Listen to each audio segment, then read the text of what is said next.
There's a powder that costs less than $1 at any hardware store in America. It kills bed bugs on contact without a single drop of chemical poison. It has no expiration date. It cannot be outlasted, outsmarted, or evolved against. And once you apply it, it keeps killing for months, even years, without reapplication.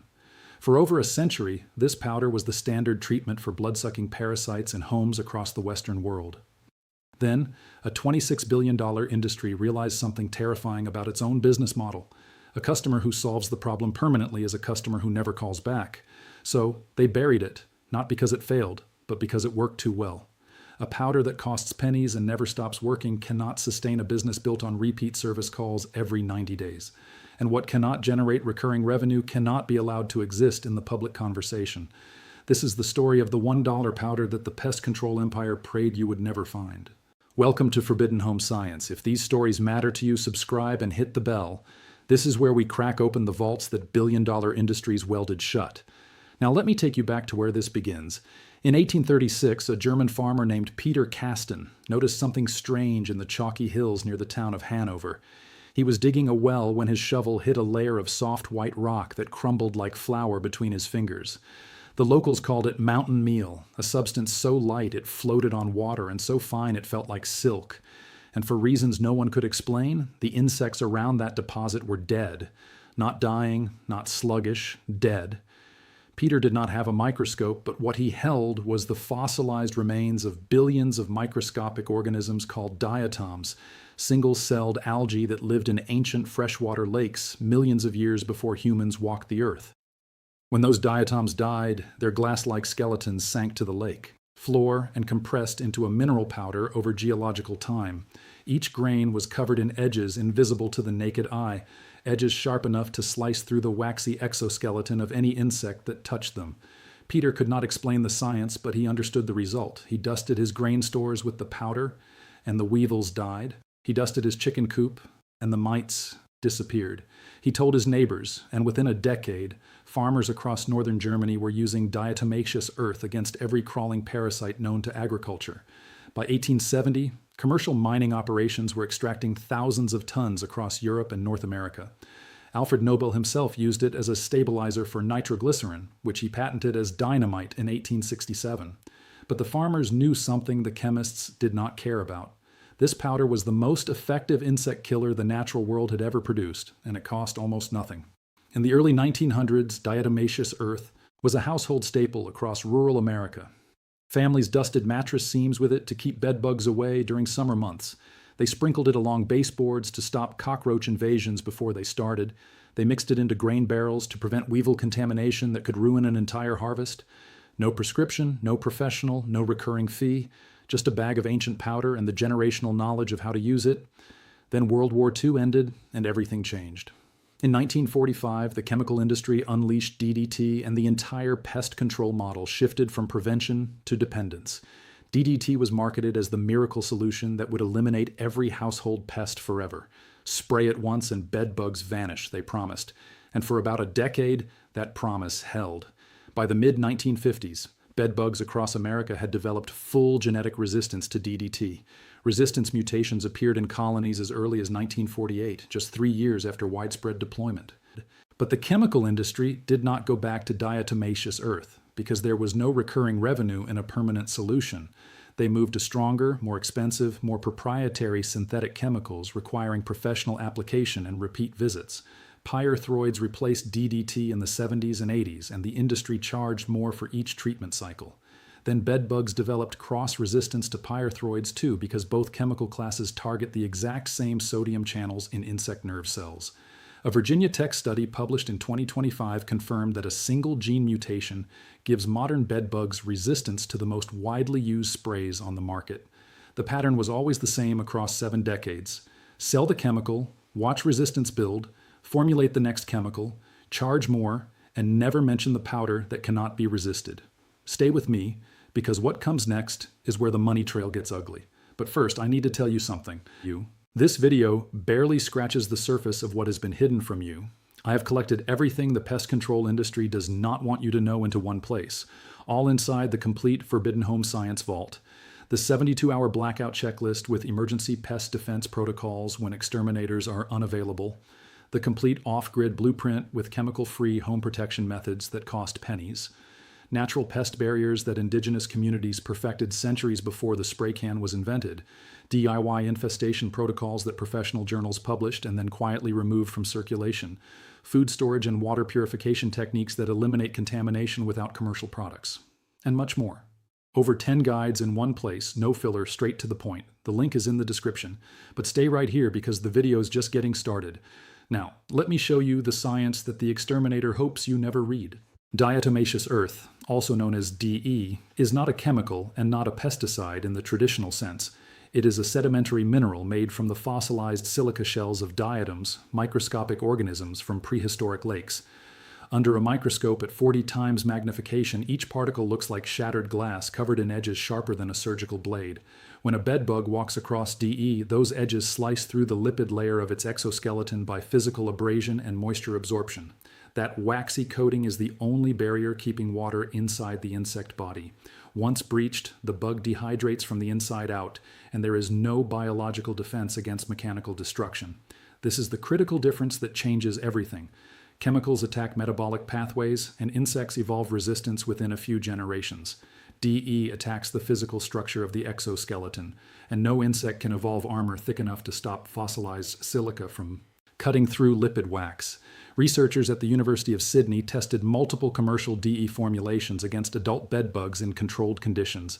The most effective products achieved 98% mortality within 24 hours of residual exposure. 100% adult mortality was documented within 9 to 15 days of continuous contact at standard application levels. The time to kill 50% of exposed bugs, the LT50 value, was just over 10 hours for freshly applied food-grade diatomaceous earth. Compare that to professional chemical treatments that require multiple visits over weeks and still fail against resistant populations. And here is what makes diatomaceous earth truly terrifying for the pest control business model. DE has an extremely long residual action, meaning once applied and kept dry, it remains lethal for months or even years without reapplication.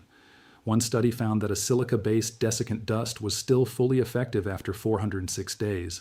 It leaves no chemical residue, poses extremely low toxicity to mammals, and is recommended by environmental health groups as a preferred alternative.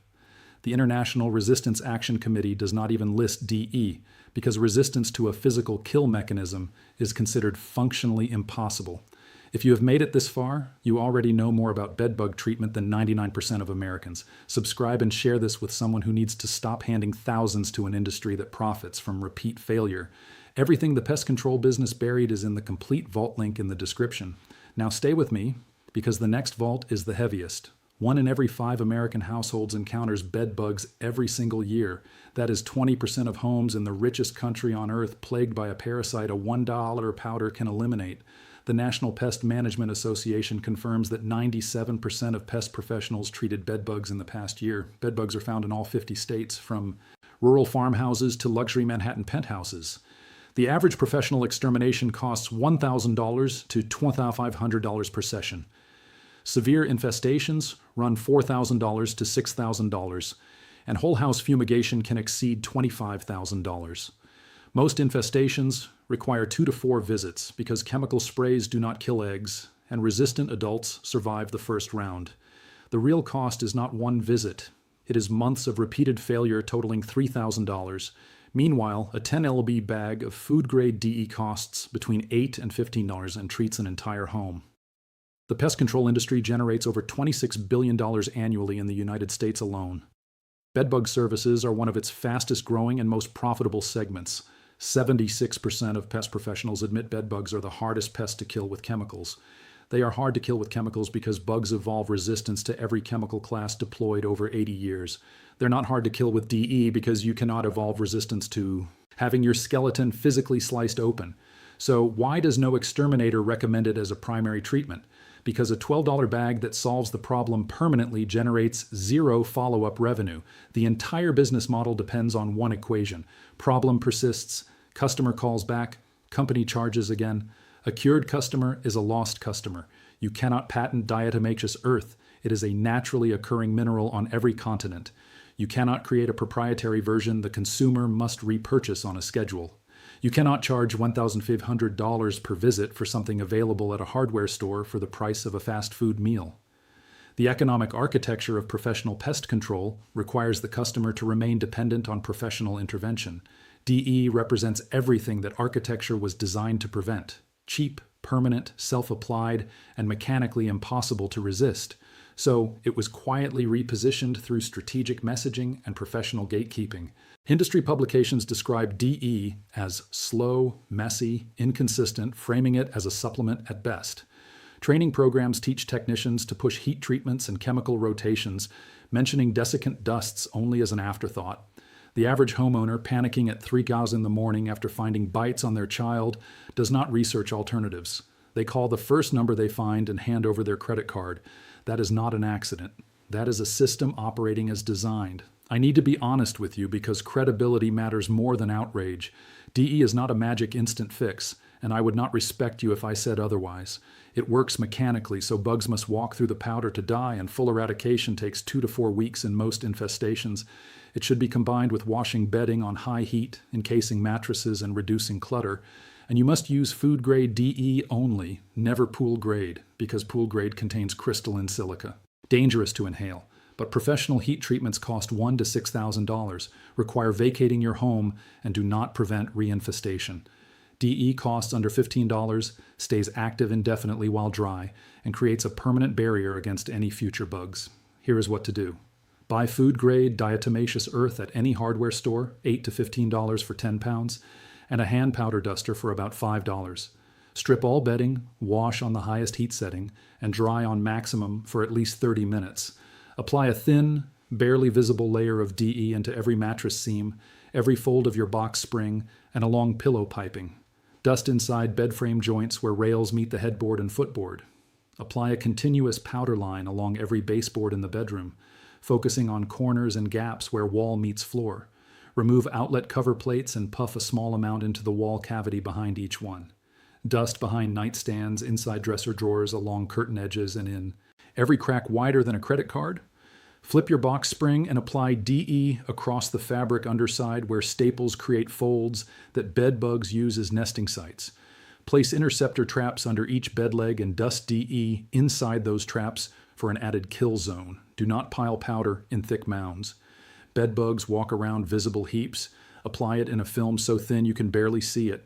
Sleep in the bed normally because your body heat and carbon dioxide draw bugs out of hiding and across treated zones. Reapply to floor surfaces every 7 days after vacuuming and leave wall cavity and mattress applications permanently undisturbed. Within 2 to 4 weeks, the infestation collapses because every adult and nymph that crosses the barrier walks to its own death. A family in Ohio spent over $4,000 on 3 rounds of professional treatment that failed each time. They applied DE following this method and reported complete eradication within 3 weeks for under $12 total. The exterminator never mentioned DE once across 3 failed visits. That silence was not an oversight. It was a business decision. This knowledge did not disappear. It was waiting in dusty agricultural manuals and forgotten entomology papers for someone to open the vault. Peter Caston knew it in 1836, digging in the hills of Hanover. Every farmer in 19th century America knew it, dusting their mattresses and grain stores each summer. The bedbugs did not forget either. They still die the same way they died 2 centuries ago, dehydrated by ancient glass too small for the human eye.